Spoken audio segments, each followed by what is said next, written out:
નમસ્કાર દર્શક મિત્રો, આપણે નિહાળીશું સિટી લાઈવ ન્યૂઝ ચેનલના આજના મુખ્ય સમાચારો। ગુજરાત દેશનું સૌપ્રથમ સ્માર્ટ રાજ્ય બનશે। રાજકોટ મહાનગરપાલિકા દ્વારા નિર્મિત 4 વિકાસ કાર્યોનું લોકાર્પણ। મહિલાઓ દ્વારા રેલવે પોલીસમાં ફરિયાદ। Railway checking. रिक्शा चालक द्वारा जत्था साथे झड़पायो।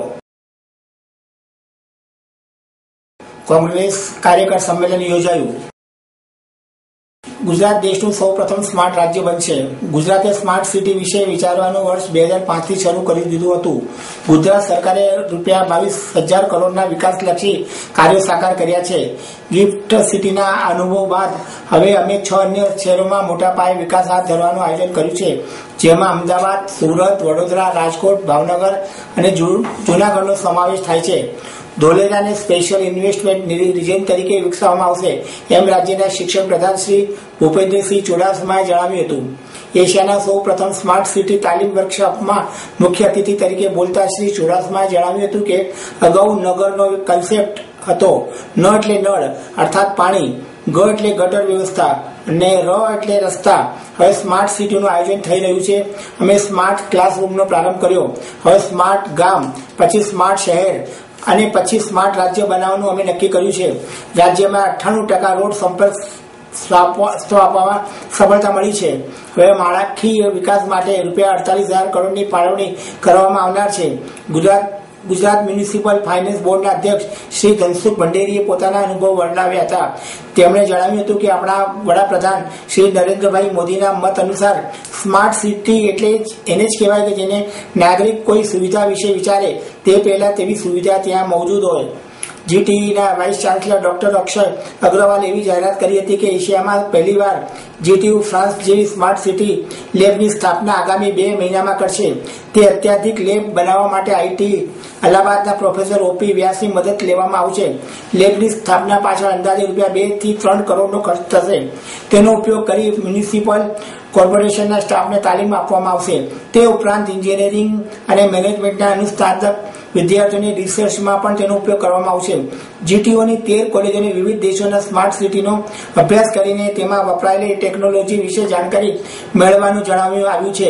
તેમણે એવી જાહેરાત પણ કરી હતી કે જીટીયુ આગામી ઓગસ્ટ મહિનાથી સ્માર્ટ સિટી વિકાસ બાબતે ઓનલાઈન ઈ કોર્સ શરૂ કરશે। તે કોર્સ 6 મહિનાનો રહેશે। ડિસેમ્બરમાં એવા વધુ 2 કોર્સ શરૂ કરવામાં આવશે। જીટીયુ સ્માર્ટ સિટી સ્કૂલના માનદ મંત્રી શ્રી પ્રોફેસર રજનીકાંત પટેલે જણાવ્યું હતું કે સ્માર્ટ સિટી વિશેના આ રાષ્ટ્રીય તાલીમ વર્ગમાં કુલ 56 પ્રતિનિધિઓ ભાગ લઈ રહ્યા છે, જેમાં મહારાષ્ટ્ર, મધ્યપ્રદેશ, કર્ણાટક, ચંદીગઢ, પશ્ચિમ બંગાળ, તેલંગાણા અને ગુજરાત સહિત 7 રાજ્યોના પ્રતિનિધિઓ સમાવેશ થાય છે। આદરણીય વડાપ્રધાન શ્રીએ ભારતમાં નવા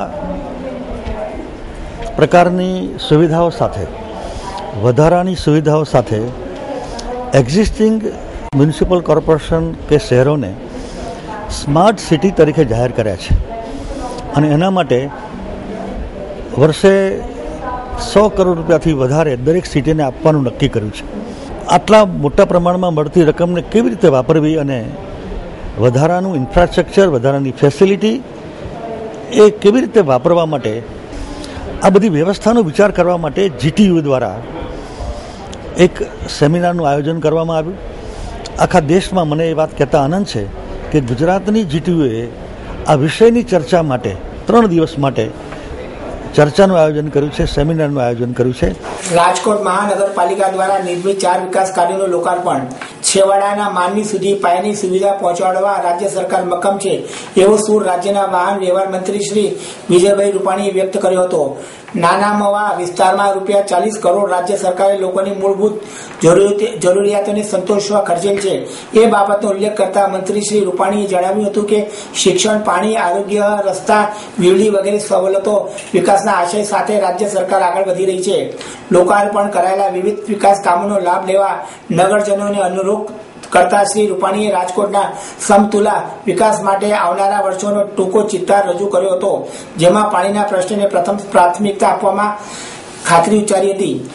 ઉર્જા અને પેટ્રોલિયમ કેમિકલ વિભાગના રાજ્યમંત્રી શ્રી ગોવિંદભાઈ પટેલે રાજકોટ મહાનગરપાલિકાને વિકાસ કાર્યોના નિર્માણ બદલ અભિનંદન પાઠવ્યા હતા અને જણાવ્યું હતું કે લોક કલ્યાણ પ્રત્યે સદા ચિંતિત રાજ્ય સરકાર શ્રેણીબદ્ધ વિકાસ કાર્યો આદર્યા છે અને તેનો નાગરિકોએ પૂરેપૂરો લાભ લઈ પ્રગતિના પથ પર અગ્રસર થવું જોઈએ. સ્ટેન્ડિંગ કમિટીના ચેરમેન શ્રી નીતિનભાઈ ભારદ્વાજે સ્વાગત પ્રવચનમાં આજે લોકાર્પિત થયેલા વિકાસ કામની રૂપરેખા આપી હતી. સતત વિકસતા જતા રાજકોટ શહેરને પાયાની સુવિધા પૂરી પાડવાની પ્રતિબદ્ધતા મેયર શ્રી રક્ષાબેન બોડિયાએ તેમના પ્રાસંગિક પ્રવચનમાં કહ્યું હતું. ફૂલછાપ દૈનિકના તંત્રી શ્રી કૌશિકભાઈ મહેતાએ પૂર્વ તંત્રી શ્રી હર્ષુભાઈ સંઘાણી સાથેના સંસ્મરણો વાગોળ્યા હતા. મંત્રી શ્રી વિજયભાઈ રૂપાણીએ સુવર્ણ જયંતિ મુખ્યમંત્રી શહેરી વિકાસ યોજના અન્વયે કાલાવડ રોડને જોડતા અંબિકા ટાઉનશીપ પરના હાઈ લેવલ બ્રિજને લોકાર્પણ કર્યું હતું. નાના મવા સર્કલથી જૂના જકાત નાકા સુધી સીસી રોડ તથા સેન્ટ્રલ LED લાઇટિંગનું લોકાર્પણ પણ મંત્રી શ્રી રૂપાણી કર્યું હતું. 88 મહિલાઓને સ્ટાફ ધરાવતા આરોગ્ય કેન્દ્રને હર્ષુભાઈ સંઘાણી આરોગ્ય કેન્દ્રનું નામાકરણ મંત્રીના હસ્તે થયું હતું. મહિલાઓ દ્વારા રેલવે પોલીસમાં ફરિયાદ. ભારત સરકાર દ્વારા નાગરિકો માટે ટ્રેનની સુવિધા કરવામાં આવી છે તે ખૂબ જ સારી વાત છે. ત્યારે આજે વડોદરા રેલવે સ્ટેશન ખાતે ફિરોજપુર એક્સપ્રેસ ટ્રેન આવતા મહિલાઓ દ્વારા રેલવે પોલીસને ફરિયાદ કરવામાં આવી હતી કે આ ટ્રેન ફિરોજપુરથી આવે છે ત્યારે વચ્ચેના સ્ટેશનોથી મહિલાઓના ડબ્બામાં પુરુષો બેસી જાય છે અને ખરાબ વર્તન કરે છે, તો મહિલાઓની સેફટીનું શું તે રેલવેને સવાલ છે. ત્યારે આજે વડોદરા રેલવે પોલીસ દ્વારા મહિલાઓના ડબ્બામાં ચેકિંગ હાથ ધર્યું હતું. અરે દરરોજ આવીને આવી ટ્રેનમાં મુસીબત આવે છે. અમે લોકો કેટલી વખત એમને અમે જાતે ખુદ ખાલી કરાવીએ છીએ પણ એ લોકો અમારું બહુ સાંભળતા નથી. અમારે એના માટે દરરોજ જ બૂમો પાડવી પડે છે. જે અમે કમ્પ્લેન પણ કરી છે, કેટલી વખત કમ્પ્લેન કરી છે. કમ્પ્લેન કરે છે એટલે તરત એ સેવા પણ આપે છે, એનો કોઈ નો ડાઉટ. પણ દરરોજ ને દરરોજ આવું થાય છે. તો તમે હા બહાર એટલે ગોધરા સાઈડથી ટ્રેન જ્યાં આવે છે ત્યાંથી આવે છે. બરોડાથી તો અમે લોકો ખાલી કરાવી દઈએ છીએ એને અમે જાતે જ. નિયતિ હા, આજ રોજ ફિરોજપુર જનતા એક્સપ્રેસમાં લેડીઝોના કોચની અંદર જેન્ટ્સ ઘૂસી જાય છે એ વર્ધી આધારે કોઈકે જાણ કરી હતી. એ આધારે પોલીસ માણસો સાથે અહીંયા ગાડી ટ્રેન એટેન્ડ કરવામાં આવેલ છે. તો કોચની અંદર કોઈ જેન્ટ્સ મળેલા નથી અને અમારો બંદોબસ્ત ચાલુ છે. નહીં અમારા સ્ટેશન ઉપર એવો કોઈ બનાવ બન્યો નહીં. આગળથી કદાચ બન્યો હોય તો ખ્યાલ નથી. દરરોજ ચેકિંગ અને દરરોજ લેડીઝ કોચ ઉપર લેડીઝ મૂકવામાં આવે છે. Railway checking.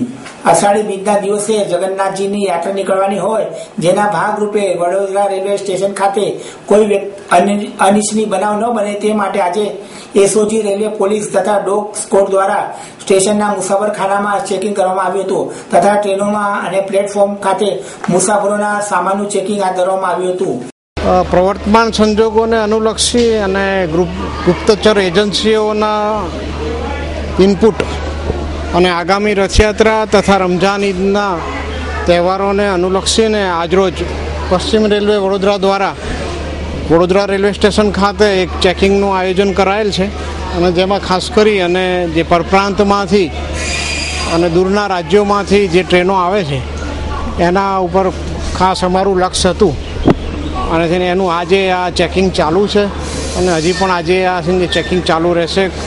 અને જે ઇનપુટને સંદર્ભે આતંકવાદી પ્રવૃત્તિની જે ગતિવિધિ છે એના ઉપર નિયંત્રણ માટે થઈ અને આજનું આ ચેકિંગ છે.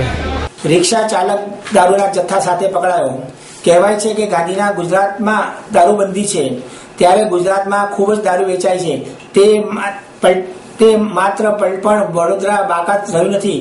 ત્યારે હરણી પોલીસ દ્વારા બાતમીના આધારે હરણી પોલીસની હદમાંથી એક રિક્ષા ચાલકને દારૂ સાથે ઝડપી લેવામાં આવ્યો હતો જેમાં હજારો રૂપિયાનો દારૂનો જથ્થો મળી આવ્યો હતો. ત્યારે પોલીસે કુલ આશરે 2 લાખ ઉપરાંતનો મુદ્દા માલ જપ્ત કરેલી રિક્ષા ડ્રાઈવરને ઝડપી પાડવામાં આવ્યો હતો અને વધુ હાથ તપાસ ધરી છે. કોંગ્રેસ કાર્યકર સંમેલન યોજાયું. જનસંપર્ક ગુજરાત અન્વયે બીજા તબક્કામાં મધ્ય ગુજરાતમાં વડોદરા શહેરમાં યોજાયેલ કાર્યકર સંમેલનને સંબોધન કરતા ગુજરાત પ્રદેશ કોંગ્રેસ સમિતિના પ્રમુખ શ્રી ભરતસિંહભાઈ જણાવ્યું હતું કે એક સમયનું કોંગ્રેસના શાસનમાં સુંદર ગણાતું વડોદરા શહેર આજે ભાજપ શાસકોને કારણે ગંદકી અને તૂટેલા રસ્તાનું શહેર છે. વડોદરા શહેરના નાગરિકો પણ ભાજપ શાસકોથી વધુ ટેક્સ નાખ્યો. કેન્દ્રની યુપીએ સરકારે વડોદરા શહેરના વિકાસ માટે માત્ર એક બ્રિજ બનાવવામાં 40 કરોડની ફાળવણી કરી હતી, જ્યારે ભાજપના શાસકોએ સ્માર્ટ સિટી જાહેરાતના નામે માત્ર 40 કરોડ રૂપિયા ફાળવ્યા છે. શું 40 કરોડ રૂપિયા વડોદરા શહેર સ્માર્ટ સિટી બની શકે? તેવા પ્રશ્ન વડોદરાના નાગરિકો પૂછી રહ્યા છે. કોંગ્રેસ પક્ષના વડોદરા શહેરમાં શાસન પર આવશે તો કોઈ પણ પ્રકારના ટેક્સ વધારો કરવામાં નહીં આવે, ઉલટાનું યોગ્ય આયોજન કરીને ટેક્સ ઘટાડવામાં આવશે. જનસંપર્ક ગુજરાતના વડોદરા શહેર ખાતે કાર્યકર સંમેલનને સંબોધતા અખિલ ભારતીય કોંગ્રેસ સમિતિના મહામંત્રી અને ગુજરાતના પ્રભારી શ્રી ગુરુદાસ કામતજીએ જણાવ્યું હતું કે કોંગ્રેસ પક્ષના રાષ્ટ્રીય ઉપાધ્યક્ષ શ્રી રાહુલ ગાંધીની સૂચનાથી ગુજરાતની જેમ રાજસ્થાનમાં પણ જનસંપર્ક અભિયાન શરૂ કરવામાં આવ્યું છે. કોંગ્રેસ પક્ષના કાર્યકરો આગામી ચૂંટણીને સત્ય અને સિદ્ધાંતની લડાઈ તરીકે લઈને લડત આપે. વિધાનસભા કોંગ્રેસ પક્ષના નેતા શ્રી શંકરસિંહભાઈ વાઘેલાએ સંબોધન કરતા જણાવ્યું હતું કે કાયદો અને વ્યવસ્થાની પરિસ્થિતિ સંપૂર્ણપણે કથળી ગઈ છે. લોકોનો સરકાર પરથી વિશ્વાસ ઉઠી ગયો છે. સરકારી કચેરીઓ ભ્રષ્ટાચારના અડ્ડા બની ગઈ છે. ગુજરાત પ્રદેશ કોંગ્રેસ સમિતિના પૂર્વ પ્રમુખ શ્રી અર્જુનભાઈ મોઢવાડિયા અને સિદ્ધાર્થભાઈ પટેલે કાર્યકર સંમેલનને સંબોધન કર્યું હતું. આપ નિહાળતા રહો સિટી લાઈન ન્યૂઝ ચેનલ. આ હતા આજના મુખ્ય સમાચારો.